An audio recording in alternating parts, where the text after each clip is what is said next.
Welcome to the November 4th, 2024 RDC meeting.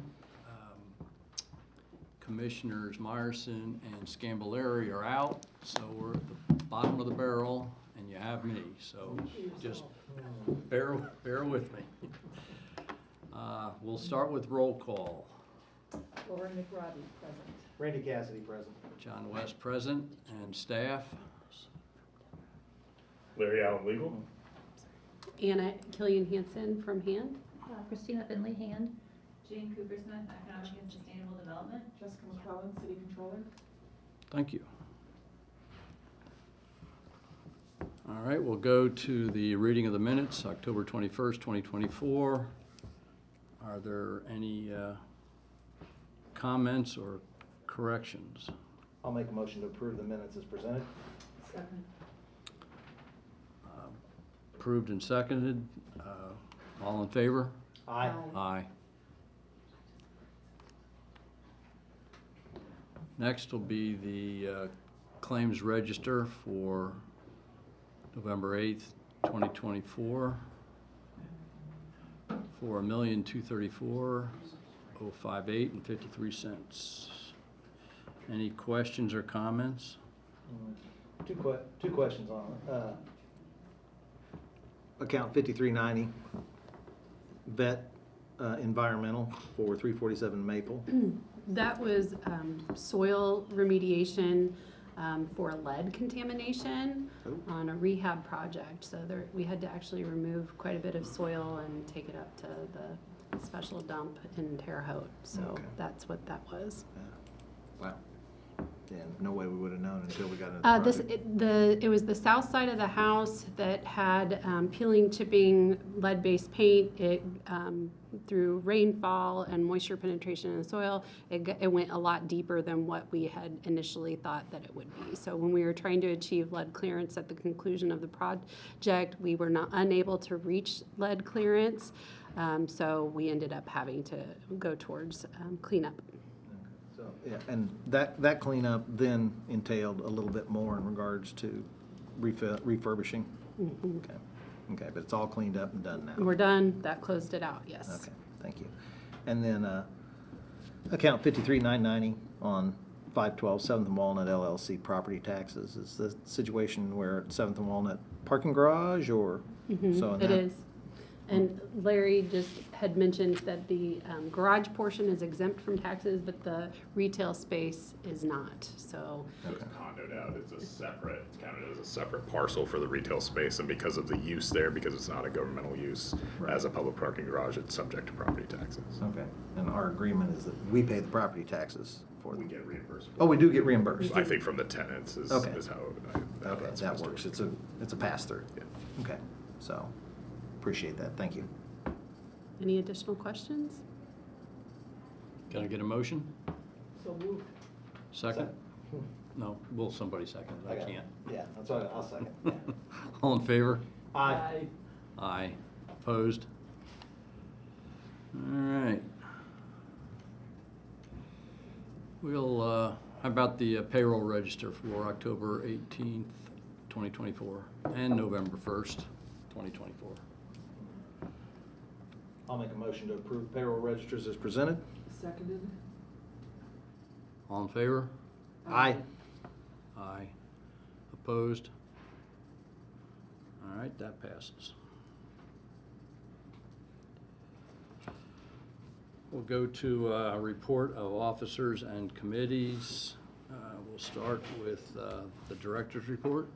I wanted to discuss the CDBG Citizen Advisory Commission again.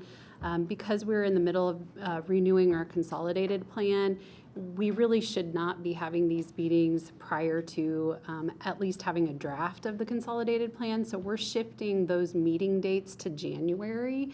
We still need RDC members. You had said you'd do physical improvements, but I wanted to make sure that the dates now work. For the social services CAC, we're going to meet January 7th, 9th, and 16th. And for the physical improvements, it'll be the January 9th and 16th. I'll be emailing these out to you guys, but I still do need to get some RDC cooperation for those dates. So hopefully between everyone, we'll get there. I'm gone most of January. Okay. And I'm gone until the 14th, I think. Well, we will see what we can do. And they're gonna be Zoom meetings. They're anyway, all so Zoom. They are that's all what- Zoom, yeah, 1 physical. hour. Yep. Yeah. Okay, well, that makes it a little easier. And I have to say, from my first meeting on there, Matt does a phenomenal job in Oh, regards great. to how he directs those through Zoom and fills everything out in regards to it. One particular thing for our constituents here, what is exactly the consolidated plan? It's a 5-year spending plan on how you're going to spend any HUD funding. Okay. So it has to be adopted. Every year we do an annual action plan which is a summary of the projects that we'll be putting money towards, but it has to be within that consolidated plan. So the consolidated plan outlines goals and objectives for the funding for those 5 years. Okay. And we have variations that can occur within that. Yeah, It's just oh, the yes. parameters that we work on Yes, 5-year basis. exactly. Yes. And that's exactly. updated every year. Our action plan is updated every year, and then the consolidated plan is updated every 5 years. So our current plan runs through the end of this year. We'll be adopting a new one next year. We should have a draft out. And that was what the 9 public meetings that we held this past fall were about. We should have a draft in December, and we should be adopting it very soon. Okay, thank you. Any other questions of the director? All right, we'll go to legal. We have a couple of corrections to resolutions tonight, which we can bring up when we address those resolutions. Otherwise, I'm happy to answer any questions you all may have. Anybody? No, well, you get on general questions. The only question is, are we moving forward in the Bryn Shore situation, or is that? We're still moving forward. So one of the pieces, we still are trying to tie up the item piece. We had additional testing we need to do that requires us to have sufficient amount of rainfall to be able to do that testing. And then we're also just working with them to get everything else buttoned up on the agreement so that we can close as quickly as possible, as reasonably possible, Then, under the requirements. Probably a Hopewell question. yeah, it's probably getting that then. We'll get to that in a moment. Yep. Treasurer? Ah, Good evening, Commission. The TIF project status update report is in your packet this month. We have made updates to the fund commitment for Hopewell that has included some change orders to First Street and a few other smaller things like environmental testing over the last few meetings. I've included painting and masonry repairs that you also approved at your last meeting under Dimension Mill, so we can keep track of that and that spending. Everything else has pretty much remained static on this report.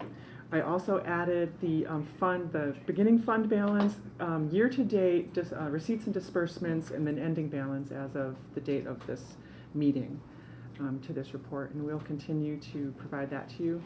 I just wanted to give you and the public just an update on what we did last week. We had a workshop about the annual spending plan that the RDC has to approve. I think that we had a good conversation and we came to a conclusion of a plan that will hopefully be approved by the RDC, and I'll bring that to you with a resolution at your next meeting. Question. Mm-hmm. I'm looking at the report you just referenced, the status report. Mm-hmm. Where would I find the TIF balances? I don't mean what's remaining in the projects, but the overall TIF balances. The TIF balances in our funds, or? Well, what's the TIF balance in the consolidated? Is that the 8? That's not. I Is that the? think Page 23 of the packet, maybe in the PDF. Yeah, I think, take a look at page 23 at the bottom. All right. Oh, And there's a blue box that says Oh, fund yeah. balance. Gotcha. Yeah. All right, so in the consolidated, there's 15,400, Right, and Kinzer, it's 600,000. yes. All right. And just year-to-date disbursements in consolidated have been 23,570. Gotcha. We should expect another another settlement of property taxes in December around 9 million, just so you know. Okay, all right, thank you. I just didn't You're scroll welcome. down far enough. And that clock needs to be changed, so Oh. don't rely on All that. right. Just noticed that before I got up here. I didn't pay attention to it, so. No. Or I would've just said we were late and let's leave. All right, business development updates. I don't have anything outside of the Hopewell update today. Okay, then we'll go right to Hopewell. All right. Oh, and Mary Hi, will get good- back to us. Yeah, good evening. Filling in here for Mary Kropinski with JS Held. Most that we have to report on is that there was a really good attendance at the Hopewell Community Meeting last week and had a lot of good questions and a lot of good information put out. I know some of you were there. So other than that, just here to answer any questions you may have. Did you have any other Hopewell questions? Brentshore's been answered. Where are we at on the garage as far as the reports, what we're gonna have to plan for in regards to making sure that that structure remains, viable and being able to be utilized in the future? Yeah, the study certainly is there in items identified. I think we're just looking for funding source to be able to move that forward. Anna, feel free to correct me if I'm wrong about that. You're correct. Okay. So we've got the report. We're now looking at what it's gonna take in order to fund things, in order to get it up to the structural needs that we have to have in order to utilize it. Because at this present moment, would there be any plan at all, time frame wise, when it would be able to be utilized by the community? I don't, I don't think there's a current plan in place for when that might occur, but I think it's a great question. That's perhaps something we can take up in our interdepartmental team meeting as we start looking ahead towards 2025 and the efforts that are going to happen in next year. Okay, thank you. Anything else? Nope. All right, thank you. Any other Hopewell from anybody on Zoom? Guess not. All right, Mr. Zodi, CDFI, is that you? It is. Commissioner West, Commissioner Crowley. You too. Commissioner Cassidy. Good evening, everyone. Let me try to share. Christina, I think I can. Yep, there we go. Well, my name is John Zodi. I'm the Executive Director of CDFI Friendly Bloomington. And as a partner of the City of Bloomington, one of our jobs is to come and give updates to commissions at the city who are partnering organizations, including the Hand Department, the Redevelopment Commission, and the Urban Enterprise Association. So this is our annual update, as many of you may know, but you all are new. John, I think you might have been on the RDC back when this originally happened, but in around 2018, the Redevelopment Commission granted to our organization $1 million to help with projects. And so as part of that agreement, we come and give you updates and at least once a year. And so that's what I'm here to do as we start to close out the year. I can't believe we're there already, but the presentation is in your packet, which you probably have seen. So I'm going to go through a few slides here and just tell you what we've been up to. I will start with an introduction of who we are. So a lot of people, for those watching at home on CATS, that kind of thing, CDFI stands for Community Development Financial Institutions. And let me recognize my predecessor, Jay Cooper Smith, sitting behind me, who was at the organization before me. So CDFIs are mission-based community development lenders. So they work alongside banks as a sector of financing for lots of things. But their core, what keeps them identified as community development financial institutions, is that they have a core community development mission, whereas other organizations may be profit motivated in the business world. There's their community development, mostly nonprofit lenders. And so they were originally started to help those who had been underbanked, might be low wealth, those who experienced discrimination and were not able to get financing for a variety of reasons.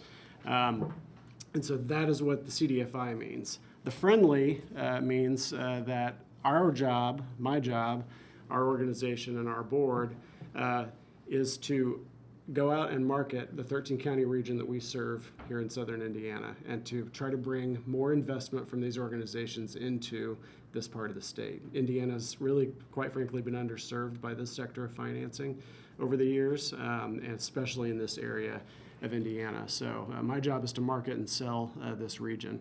And the 13 counties, 11 of those are the Indiana Uplands region, which many of you may know because we work alongside regional opportunity initiatives and the Community Foundation and others across the region.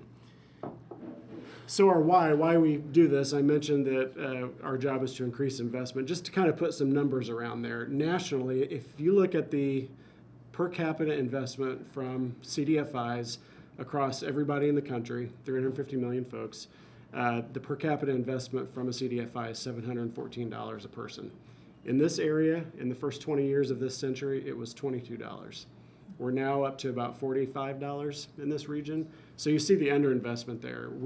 With all the activity that goes on in this region, economic development, community development, everything we have going on, we need to amp up that level of investment. And so, Can I Sure, ask a please. question?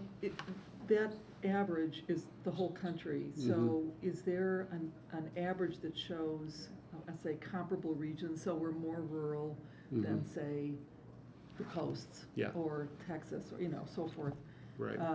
Now, how much CDFI activity is going on in those areas, I don't know, but is this as bad as it looks? Well, I think it's a stark number when you look at the comparison, and the reason for that is there are about 1,500 of these organizations around the country. A lot of them, as you point out, are based on the coasts, are based in large cities, and we have in the country what are called deserts of CDFI investment. There's a map that was just developed that identifies areas of the country that lack this type of investment for housing and all kinds of community development activity. So it is kind of an apples and oranges when you're looking at rural versus city, because some of the CDFIs that were stood up started in cities. They also serve the Native American communities. And so the goal, though, is to achieve more parity with that per capita in any region with the national average. So, so across the state, we've also been sort of underserved when you look at the overall investment across the state of Indiana. So the goal is to help people get projects done, right? When you're meeting with an elected official or city council, whoever it is, how do you want to get your project done? What are you looking at in terms of finance resources, and how do you help add this to the menu of things that they might be looking at to get a project done? So over the last year, we have been implementing a $500,000 EPA brownfield assessment grant. The city of Bloomington, as you may know, just got done expending their grant. They got a similar grant that just ran out at the end of September. We got one in January, so we're able to look across our 13 counties and help projects or anyone who is interested in doing an environmental assessment on a site to help get that project ready, whether it be through CDFI investment or otherwise. We can do phase 1 assessments, phase 2s, remediation planning. And so this grant has been extraordinarily helpful in building relationships and opening doors on projects and letting us know that there may be a site out there, an old building that somebody wants to sell or redevelop. And so that's been a great tool for us, and we're moving pretty quickly on that. It's a 4-year grant, and we're already more than 30% committed on that this year. So we are applying to be a certified community development financial institution. We are not currently. The U.S. Treasury is the clearinghouse for CDFIs to be certified. What achieving certification means is it can open up opportunities and access for more lending capital, more operating grants, for us to provide technical assistance to communities who want to do housing and small business lending and things like that. So we're about to submit our application for that. And we would be the first CDFI friendly. We were the first CDFI friendly organization to start. There are now 5 across the country, and there's an organization that's trying to get more of these organizations to form in areas, Commissioner McRobbie, that you pointed out, that lack this type of investment and aren't quite big enough to have a full CDFI in place. So our job is to go out and market the area to all these CDFIs that exist out there. So we were the first. There are now 5, and we are looking to get our certification done in the next year. It'll take about a year to get it done. So we're building more relationships with community stakeholders and CDFIs from across the country. When someone comes to me with a project or our board with a project, again, my job is to go out and find that CDFI that's the best match. I can be described as a matchmaker or a Cupid, someone said, trying to find the right CDFI to match with the right project in this region. So we're working on projects in affordable housing, small business expansion, increasing daycare access. We haven't locked in a CDFI investment for a daycare, but we've got some projects on the hopper that I'm hopeful will get there because we have a lot of daycare activity across the region in not just Monroe County, but elsewhere too. So our impact thus far, so since the organization really started in 2018 and 19, we've attracted more than 25 million in CDFI investment with total project cost more than 57 million. That has been a lot of housing. We've got about 370 units of affordable housing on the map, supporting almost, well, a dozen and a half jobs. And with the RDC's money, that money went into a loan pool. So sort of a unique aspect of our organization is when we bring in a CDFI to lend, they will maybe lend directly. So if I have a small business that's in need of financing, I'll match them up with a CDFI and they'll access that financing themselves. What we can also do on projects, and we've done this with the housing projects, which we'll talk about, we have a loan pool that exists from $1 million from the Redevelopment Commission, $1 million from the Urban Enterprise Association to be used inside the city of Bloomington, and then we have a line of credit with some banks. And that can act as what's called an enhancement pool. So if a CDFI comes in and does half of the loan, for instance, we can come in and do the other half of the loan at a lower interest rate. And that helps bring the interest rate down for the project and make it more affordable. That's really important with a startup for business or a housing project or something that can make it make the terms a little more agreeable. So we've done that with 3 projects with Redevelopment Commission money, about $630,000. Those 2 of those have been with Bloomington Cooperative Living, 921 West 9th Street over here, the redeveloped building that's now 18 units of affordable housing, cooperative housing, and then 410 West Kirkwood, which was the old insurance building that has been renovated into 11 units of affordable housing. And then we worked on the art installation for the Trades District Garage. That was the 3rd loan that we've done. And then we've done 2 more with Urban Enterprise Association money that we just did this year for affordable housing. How does that work in regards to how it comes back? You're buying down an interest rate? I mean, just... Yeah, the CDFI typical interest rate for housing is maybe like 7 or 8%. We agree to lend ours at 3%. And so the combined interest rate, depending on the combination of financing there, can bring the rate down, the combined rate down to 4.5, 4.5, something like that. And then the rate based upon what it is helps to get the affordability. Right. It reduces the payments, It's a pass-through to the tenants. Yeah, and the value of yes, that's correct, Randy. So the value of CDFI financing that can, you may ask, why not a bank? Sometimes a bank may not be willing to loan because the terms may be different. The startup or the housing project may need different types of financing, more unique financing. CDFIs specialize in flexibility. The terms, the length of the loan, the amortization, the sort of payment terms, and so because they specialize in the flexibility, they take on a little more risk, and so the interest rate may fluctuate. They may say, well, we'll do this for this interest rate, or if you do this, we'll lower it. It's, they specialize in trying to make projects work and try to be accessible. So that's the value they provide here. Yeah. So when you invest with RDC funds, that's basically a conventional loan. It's interest bearing. Yes, it is. And so whoever the borrower is, they pay you back over some time. And does that money then go back into the RDC fund so you can reuse it? Thus far, it's stayed with the organization to help keep the organization capitalized. That's what we've done. Well, that's what I meant. Right. And then we used, because we have it housed in different banks, just the way it was set up. So those loan payments are coming back in. On a couple of these projects, it was interest-free for the first year, and then they started paying interest after that just to help the project get going. But you want to recapture it so that you can reuse it. Right, Yeah. So speaking of that, so the latest project going on, this was used with Urban Enterprise Association money, but this project is under construction right now on the west side here on West 8th Street, past Adams. So there's the West 8th here on the near west side, and then West 8th as it goes into the kind of in the Hopewell Street area, not Hopewell Project, but the Hopewell Street, kind of further down on the west side, east of Valhalla. This is a cooperative housing project that will be 7 units. This is a more specialized development because this will include on the second floor some suites that could incorporate kind of a multi-generational household, or maybe a single parent with a child. So a little more accessible for different family types than the housing that's been in place with the cooperative living organization. So that's under construction now. Hopefully it'll be finished by spring, but we closed that loan in August, and so this is the latest housing project. And I'll also point out that the hand department provided housing development funds for this as well. When you see CDFI Friendly Bloomington, CDFI, and the city money besides the Urban Enterprise Association was housing development fund money as well. So What's CFB? that is the abbreviation, lots of acronyms here. CDFI, C, Friendly, F, Bloomington. So that's our short name. Thank you. Yeah, it's a great question, Verify what Commissioner. that was.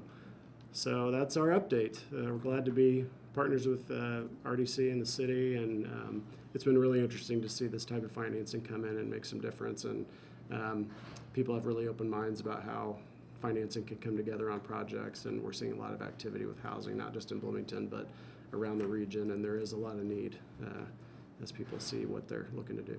Based on the seed money that was put in on this, do you see this as being able to have a continuity based upon repayments and getting our average cost down for our housing? Well, it's going to take a while. This is definitely geared towards smaller scale development. I think we're going to need to raise more capital for the organization to, obviously generate more loan payments. And as we look at the sustainability of the organization, been doing quite a bit of fundraising with grants from banks and other community development partners. The Treasury has a grant application that's outstanding. And so to keep the organization sustained, we need to do more loans. Okay. And so the enhancement model concept is brand new. We're the only friendly organization that's doing that. We actually have a call in a couple of weeks with a network of CDFIs to tell them about this, because it's not something a lot of them have done. So we've worked with 2 CDFIs to do the enhancement, where we both, with this project actually, we each took half of the loan. We did $116,000. The CDFI did $116,000, and the City of Bloomington Hand Department through the Housing Development Fund did $140,000 in a grant. With the project we did that's preserving some veterans housing down on West Davis Street, we did a 25% loan with the CDFI. They did 75%, and then we put in the remaining 25%. And so it can be done a couple of different ways, but as this model gets more developed, then it can really help with the affordability of projects, and then as a result help keep the housing affordable. Which is key we're trying to do. Right. Keep our cost of housing and keep people Exactly. housed. Your benefit with the U.S. Treasury, what's the benefit of doing that? Sure. Overall? Well, we received a grant when I mentioned technical assistance. So in 2021, we received what's called a technical assistance grant, and that helped provide operational support for the organization for about 3 years. As a performance goal of that grant, it required us to become certified. And the value of that is both it puts you on a level of, a more formal level with the federal government. You have to do certain things. You have to maintain certain regulatory guidelines as a CDFI. So there's a threshold you have to hit. So to be a CDFI, anyone could go out and start a lending organization saying I'm a CDFI. With the Treasury, a regulated CDFI has to achieve 60% of its activity, and that means loan activity, of what it's doing in areas of economic distress or benefiting a certain population. Those are called target markets. So we are sort of accountable to that mission, right? Otherwise, you can just be kind of any organization you want and say we have a mission of community development. This would require us to live within those means and maintain that mission of community development. So it opens up access to both operational support as well as lending capital that could come in. And it's also like many other certifications, when grantors or funders look at an organization, there's a question a lot of times from banks, for instance, are you a certified CDFI by the U.S. Treasury? And you can say yes or no, and that sort of lets them know that you've gone through some vetting process, quite frankly. That gives them a little more confidence maybe that they can grant you funds and you'll use them wisely. And That makes sense. yeah, so those are the main benefits. How is the areas of economic distress, are those defined precisely by the U.S. Treasury? That Yeah. Then, and is that going to in any way change or limit in any way what you have been doing and how you've been seeing your role, or is it well aligned? I don't think so. That's a great question. There is a map called the CDFI mapping tool, and there you pull it up and the entire country is identified. There are shades, there are census tracts that are identified and they're shaded, and you can zero in on any area of the country. And most of the census tracts in Bloomington are identified as areas that are okay for investment because they maintain they have a certain level of poverty. That's one target market. So if you're not investing in one of those areas, you need to look at who you're serving. And so we have two target markets, both investment areas, which are those census tracts that I talked about, and then low-income targeted population, so that when you're looking at housing, it needs to be affordable, which means it serves people who are making less than 80% of the area median income, which is the federal affordability standard. So, so across the 13 counties, it's about 500,000 people that are in our region. There are a lot of areas to serve. Most of the cities and towns have one of those census tracts in them somewhere, but short of that, we would serve the population. And because the CDFIs have to spend at least 60% of their activity and their money on those target markets, and we would too, they have that 40% in there that they can say, well, this doesn't necessarily meet a target market. It should, and we try to do that, but we could also say, well, we think this is a great project. We think this is a great startup business. We're going to maybe invest there, so they have a little bit of flexibility. Thank you, John. Yeah, Any for other Yeah. questions? Keep expanding it, keep the loans Yeah. going, Yeah. get affordability in our community. Thank you all for Let your us know support. how it's- All righty. Thank you for the Thanks your presentation. time. Thanks, John. Thank you. All right, we're going to roll into new business, and first up is Resolution 24-78. So who wants to speak to this? I can start off, and then John Fernandez is here and give a little bit more substance. One of the things I want to start off is just a couple of corrections to this resolution, as I had noted in the report section of the meeting. Specifically in the last whereas clause and the first operational clause, the sale refers to tract 3. It actually should be tracts 3 and 4, and that's reflected accurately in the agreement. It was just, this is a holdover from when we approved the LOI, and we were considered a more limited project. Tracts 4, as you'll recall, is the property that's just south of where the forge is located. So that includes both tracks. And then the other correction just on this is in operation clause number 2, it says authorized. In that clause, that should be authorizes. And so both of those have been corrected, and we would just urge you all to approve as amended with those corrections unless there are any others. And then John can take it away with them. So track 3 and 4, that's what these 3 That's what descriptions those parcels are all covering. So it's kind of an L shape of that area. are. Right, okay. John? Thank you. I just got, I'll pull this up just to make it a little bit easier to read. So just a reminder, on the 20th, this body approved the letter of intent to sell this property to the Aluin and Pure team, and that we would be working on the definitive agreement. We had hoped to do that within 60 days. It took us a little bit longer, but we're here and we're pretty excited about moving forward. In referencing what Larry was just mentioning, this is the Trades District graphic. I won't call it a map, but the parcels that are under consideration as part of the hotel agreement are numbers 3 and 4, so they're indicated there.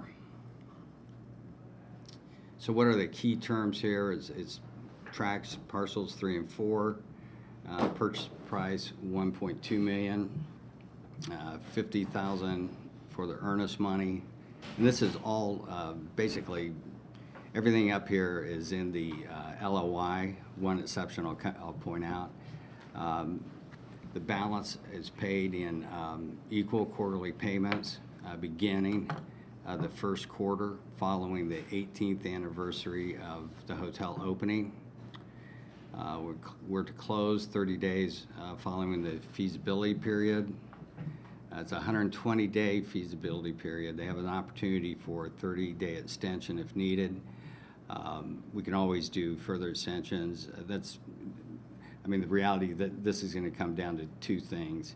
One is just getting our phase 1 and phase 2 environmental assessments if we need a phase 2 within that period of time. So that's in process. John was just here, John Zodi. CDFI also is able to tap the state's brownfield program, and they'll be funding the phase 1 and if needed a phase 2.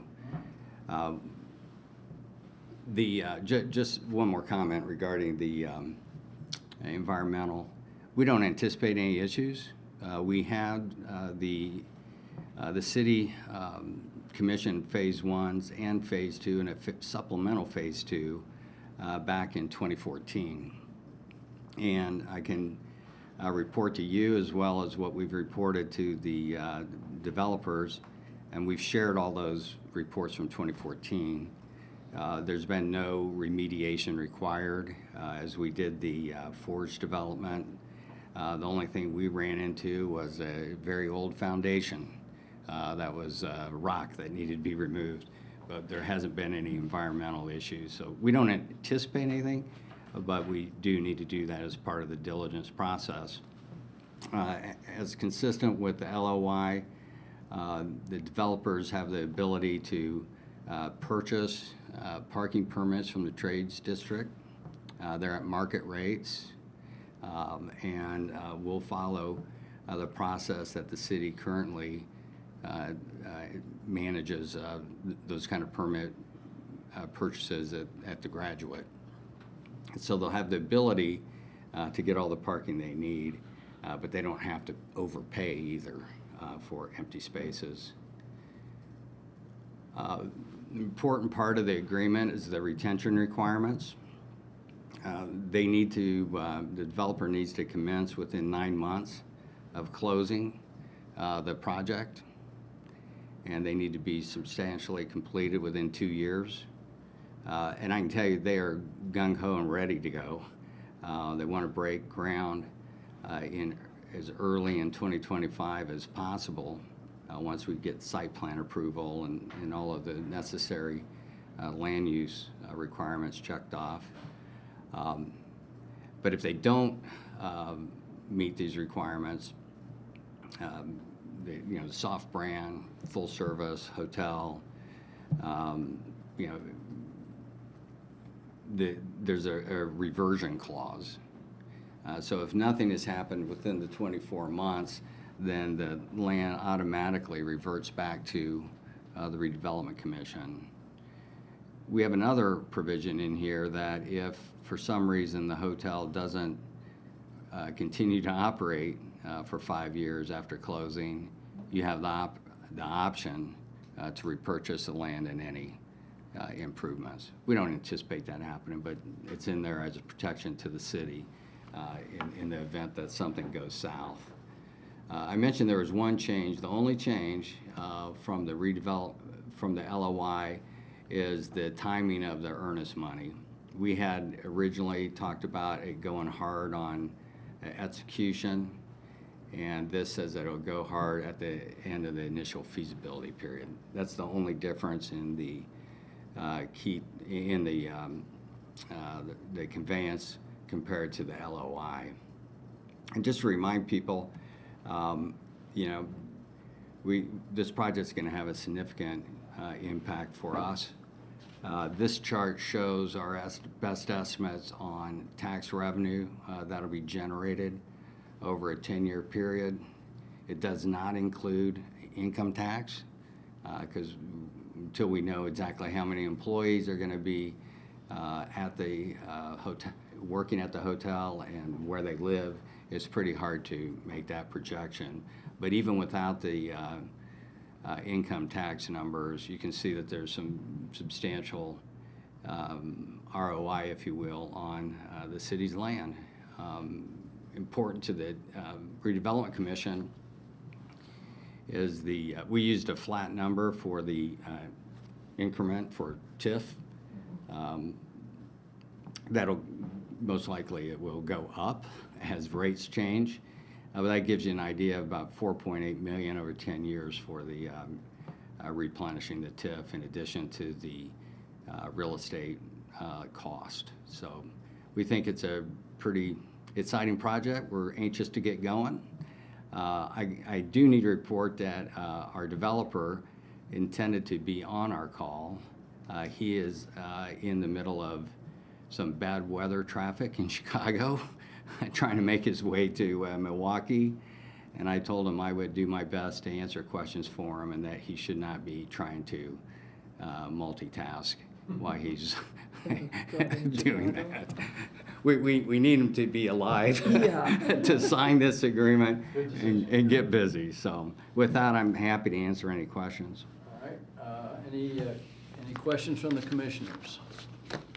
You know, when we look at this, the reality of this agreement says that essentially if we execute, then it's approximately 150 days before we Yeah. would close. Is there any possibility that they would want to extend? Because as you said, if everybody's ready to get this going, this has been a long time coming, so we need to. Well, there are, as it relates to the earnest money, it is 120 days. Mm-hmm. They have the ability to get a 30-day extension, and then thereafter, if we need to do any extensions, it'll be by mutual agreement. I would love to be able to get it done in 120 days. Okay. I can't predict how long it's going to take to get our zoning. 'Cause that's- I would hope that that's a smooth process, Okay. but they have other things on their agenda. I know that they've already begun work with their architects on some initial site planning and concepts. Nothing that they're ready to share because they've been holding back on spending any more money until we know we're going to have the purchase agreement. But I think they'll fast track. I know they'll be down here, I think, at the end of next week doing some stuff. So we're anxious to get them going. I'm hoping that it's a one hearing plan commission meeting. But, you know, there's a lot to do to be ready for that approval, hopefully approval. Okay. And at that point, I mean, the $50,000 on the front end, it's escrowed Yeah. up front. Well, does it say that? Not that I saw. Then it go to the title company. It doesn't Yeah. read that way to me, but. Refers to an escrow agent. Yeah, they'll do it at the end of the initial feasibility period, All so right, so that- 120 days. Well, that's Yeah. the way I read it. Yeah. So that's not typical. No, Typically, I understand it goes hard at that time. yeah, But typically, the money is deposited at the time in which you execute. yeah. I don't know why we're not complying with that. Well, the main request was not to do it because they're spending lots of other money, and I don't know if it's, you know, is it a deal killer? I don't know. But my view is that in the scheme of things, is just not a hill I was gonna die on. Well, originally, we were it was gonna become non-refundable upon execution. Yeah. And I see they've requested to come off of that, and. Yeah. And I'm not here to argue that. No, But me I neither. I have a little heartburn over not even making the deposit upon execution. We can amend it. Well, that's just one person's opinion right now. Or bank letter of credit. Let's go on, let's finish all the One other question. other, yeah, let's go on to the other questions, because I've got one or two. Okay, then I just want to look at it from an Alta standpoint, Alta survey standpoint. Is that something that will be coming out of the proceeds accordingly, or is that part of the RDC's? I see that it's our responsibility, and, an Alta survey, when we're talking about time, and these things, Plan Commission, Alta survey, these take so much time, and we're coming into the holidays as we're trying to move this forward. How do we move this forward from a fast track standpoint? Because as you just looked at on the financial end of it, this is realistically a 2027 situation before we start receiving any of the tax revenues. So when we look at replenishing, Randy, I don't see where the RDC does the survey. the Alta, Usually the The survey buyer- is the developer. Yeah, the developer usually, It's B, small I. yeah, I mean, the developer needs to do that, Randy. okay, we're good. But then they present if there's any Any issues. issues with it? Okay, if it's on Then- them, we're good. Well, that's what evidence, sole cost and expense obtained delivered to the developer. A commitment for an Alta owner's policy. So if You're they're- talking about the Yeah, title? title Yeah, insurance. well, that's, That's a standard situation. yeah, That we don't have to worry about paying for the Alta survey no. or coming in. It's separate. So the only issue we have is a time constraint that we're trying to deal with. Now, it's the developer could be That's the ordering that developer. today if they wanted to, Okay. so I mean, that's Okay. part of their due diligence. Okay, and that And they can falls- get it done within the due diligence period, they can get it done in that initial 100 and whatever it is. Okay. That works. That's not an issue. If they can get that done. It's just, when we're talking about all these timeframes. Yeah, Trying not to push it back so we don't end up getting Yeah, a fatigue situation. I can't imagine that they can't get a survey and 2 blocks of ground in 120 days. yeah. I would also keep in mind that, this was replatted fairly recently, so that data's pretty up to date. Yeah. So it's not like you're going back and getting a survey on So they go back and get the same people to recertify. it. Exactly. Okay, so, Are there any other, I was gonna ask about the environmental from 2014, I'm glad you brought that up. And I realized that they'd have to get that updated anyway. Is there any other documents? Well, we've got a survey that we can provide them. Is there anything else that we can provide them that will speed this up? I think John's probably done a good job of getting them everything that they're gonna need. I mean, obviously those historic phase 1s and phase 2s helps. The plat will help. I mean, those are probably the main things. I can't think of anything else. We have, some of the documents, just to be clear, that we've assembled for the Forge in terms of title, policies and things like that, we have those kind of existing, so we don't anticipate those being hurdles at all. Good. So. Lori, did you have any? I do not. I just need an explanation. I just don't understand the language. In the, on page 4, in the parking section, the last sentence of that paragraph where it says the RDC shall not enter into any restrictive agreement for the parking, blah, blah, blah. I don't have any idea what that means. That actually comes very specifically, we consulted with our bond counsel. One of the things we have to be very careful of with the parking garages, which were financed with tax exempt bonds, is entering into restrictive agreements because it makes it look like the parking garage was created for a private purpose. And so we want to be, that's kind of explicit language, specifically tying to IRS requirements that John was very patient with us in trying to specifically finesse that wording and also satisfying what we've done in the past, which is essentially allow them to make market rate purchases every month like every other citizen in the community for the parking passes that they need. What we can't do is enter into a restrictive agreement that says you're guaranteed 120 spaces at a discount or some other method. Yeah. That makes sense. Yeah. Any other questions from the commissioners? Realistically, and I know everybody wants to try to move it forward, if we execute this now, it moves forward, we've got 120 to 150 days, which is, you know, what, 5 months? Or 4 months? 4 months. months. And then we've got 9 months before construction will have to start. based No, upon the 9 months actually begins, From the closing date. Closing. From closing. yeah. Okay, so that 4-month period is in there, so within Yeah. 5 months after, Yeah. we will see something occurring. Yeah, In September. Okay, yeah, because I mean, their goal is to be open by the fall of 2026. yeah. So if you back that up, I mean, they need to break ground, you know, end of Q1. 2025. Okay. Public comment, there's nobody in the room, is there anybody on Zoom that wants to speak to this? I guess not. All right. Well, I'm hung up on the earnest money deposit and think it ought to be deposited at the time in which we execute, understanding that it does not go hard until 120 days out. But I would request that change, but I think we'd probably have to vote on that, wouldn't we?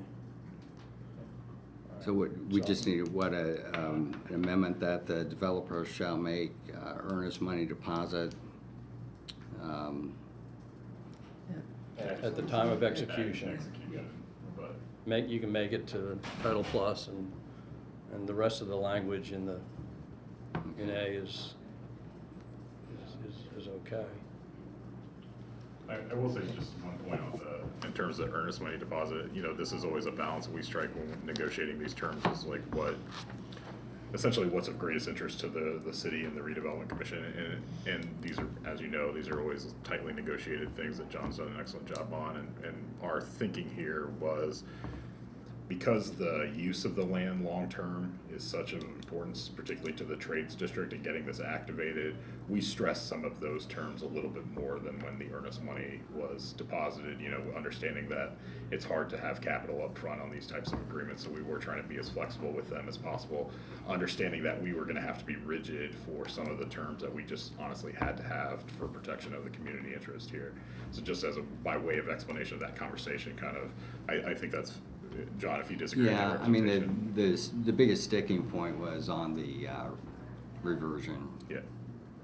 And so we pushed hard on the reversion interest, and I was like, fine, you know, if we waited 120 days for the 50,000, it wasn't gonna be that material to the project. Is there a way it could be done where the dollars aren't there, but it's guaranteed by a credit institution? I think that's more complicated. I mean, if the commission really wants to push it, I would cost them. just, Yeah, don't want that. I mean, if it's something that the commission absolutely must have, I would just add a sentence to the agreement that they make the deposit, the earnest money deposit with the title company upon close, or upon execution. Would you be comfortable within a certain period of time within execution? I mean, obviously 120 days is part of it, but within 30 days or 15 days of execution to give a little bit of flexibility? Yeah. Yeah, I would just make that clear, just to have some flexibility if that's where you're gonna go. Well, and again, we haven't agreed on it yet, so I'll amend that, and so within 30 days of execution. But we'll still take that amendment to a vote, because if we don't have a consensus on that, then we'll just move on to the way it's written.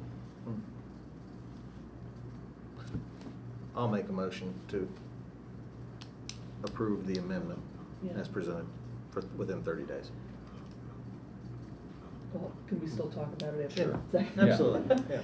Yeah, we didn't call the question, so go ahead. And John, you would know this, was there anything in the negotiation that would suggest if we make this requirement that they're gonna come back and ask for something in return? They could. They could, but I mean, think, anything from your experience with them? Or I was don't this think just? so. I mean, if we change it and they make the earnest money deposit within 30 days of execution, I mean, I can't imagine that being, you know, a deal killer. Because it's still, you know, it doesn't go hard until the end of the, I mean, it seems like a very reasonable provision to me. Yeah, well, it does to me too. That way just We're gonna ensures keep with it, yeah. ensures the. It doesn't ensure really anything, that just shows intent. Yeah. That's all. Yeah. And it's, and I think that if it was a private sector deal, we You would would clearly require it. do it.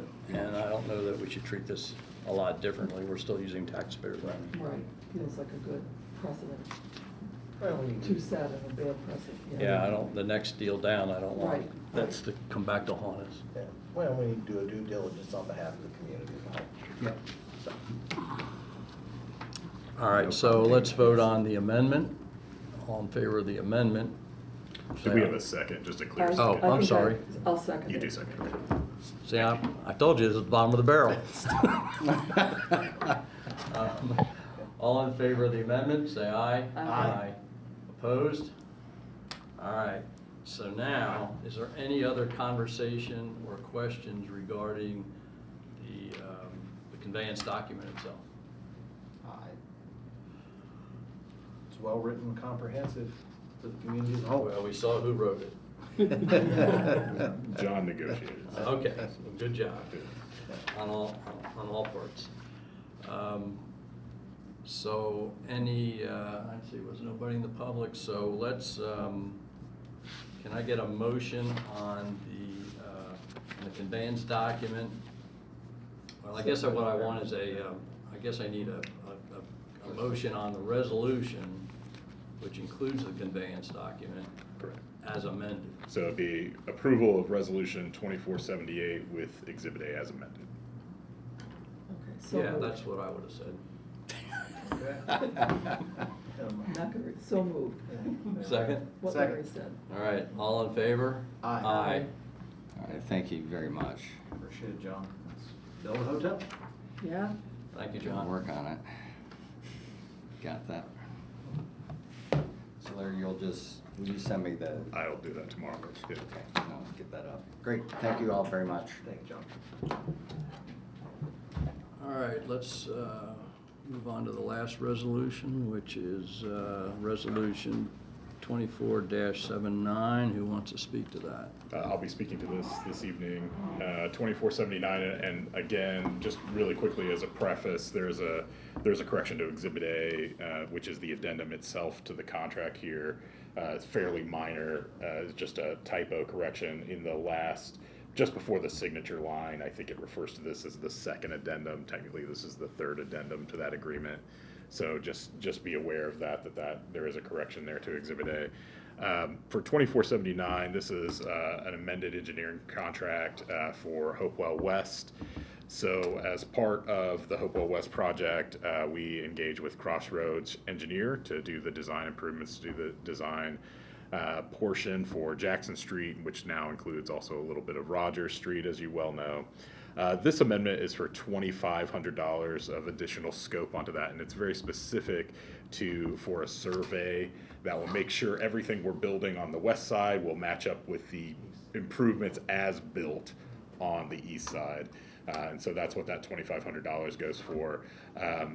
Because of the way the READY funding is going to go, just FYI, this will not be, there's no reimbursement or match for this. This is coming out of RDC funds. We still get the full READY amount. There's just no additional READY funds that we could potentially apply for here. So this $2,500 is from the RDC. And it's coming out of the Hopewell, out Yeah. of the consolidated TIF. Yeah. Straight Well, up. expanded Adams Crossing, Expanded. yeah, is where the Hopewell is. It can come out of any of the consolidated TIF, but just to make sure that we have that, tracking that Specific. geographic area, yeah. And you've amended I see that you amended our chart, Yes. Yeah. Yeah. so. So there's a revised public review and approval form as well for that to show. Any other questions? This goes from us to Public Works? Yeah. Yeah, I believe that they're actually says that considering it in the resolution. simultaneously. It does, that's Yeah, why so I'm just they're asking, tonight. 'cause- So this yeah. this would be contingent on their approval happening right now as we speak as well. So both bodies would have to approve it before they go forward. So. And both bodies are approving it tonight. Correct, Or have because potential to. because tomorrow's the election day, City Hall's closed. Public Works moved up its meeting to Monday night, which is why you're seeing both of them. We don't usually do that, but yeah. That's why I asked, because I walked in and I saw Public Works, I was like, okay. So we don't have any public in the room, any public on Zoom that would like to speak to this? I don't see anybody, so let's go to a motion. I'll make a motion to approve resolution 24-79 as presented with the corrections. Second. All in favor? Aye. Opposed? Resolution passes. Anything else for the good of the cause? All right, we are adjourned. Oh, can I get a motion for adjournment? So moved. Anybody want to oppose that? Thank you.